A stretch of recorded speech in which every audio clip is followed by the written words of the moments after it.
இட்லி தோசை மாவை அரைக்க மறந்துட்டீங்கன்னாலோ இல்ல அரிசி மாவு தோசை சாப்பிட்டு போர் அடிக்குதுனாலோ இந்த மாதிரி இன்ஸ்டன்ட் தோசையை ஒரு டைம் ட்ரை பண்ணி பாருங்க. மிக்ஸி ஜார்ல ஒரு கப் போல வெள்ளை ரவை, 2 டேபிள் ஸ்பூன் மைதா மாவு, 1 டீஸ்பூன் உப்பு சேர்த்து நல்லா நைஸா அரைச்சு மிக்சிங் பவுல்ல மாத்தி வச்சுட்டு, எந்த கப்ல ரவை எடுத்தீங்களோ அதே கப்ல 1 கப் அளவுக்கு உருளைக்கிழங்கு, 1 இன்ச் அளவு இஞ்சி, 2 பச்சை மிளகாய், 1 டீஸ்பூன் ஜீரகம் சேர்த்து அரைச்சிட்டு, 1/2 கப் அளவு தயிர் அதோடவே சேர்த்து 1/2 கப் தண்ணியும் சேர்த்து நல்லா நைஸா அரைச்சிட்டு, நம்ம அரைச்ச உருளைக்கிழங்கு மிக்ஸை அரைச்சு வச்சிருக்கிற ரவையோடையே கொஞ்சம் கொஞ்சமா சேர்த்து நல்லா மிக்ஸ் பண்ணி விட்டுக்கோங்க. தேவைப்பட்டா ஒரு 1/4 கப் அளவுக்கு மட்டும் தண்ணி சேர்த்து நல்லா கலந்து தோசை மாவு பக்குவத்துக்கு ரெடி பண்ணிட்டு, தோசை மாவு மாதிரி ரெடி ஆனதுக்கு அப்புறமா ஒரு 5 நிமிஷம் போல அப்படியே மூடி போட்டு வச்சிருங்க.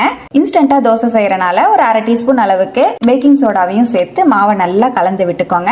நல்ல சூடான தோசை கல்லுல ஒரு கரண்டி மாவை எடுத்து ஊத்தி நல்லா சுத்தி விட்டு எண்ணெய் தேவையான அளவுக்கு ஊத்திட்டு தோசை ஊத்தி எடுத்தீங்கன்னா நல்லா மொறு மொறுன்னு கிறிஸ்பியான இன்ஸ்டன்ட் தோசை ரெடி. இன்ஸ்டன்டா செய்யறனால டேஸ்ட் இருக்காதுன்னு நினைக்காதீங்க. டேஸ்ட் சும்மா சூப்பரா இருக்கும்.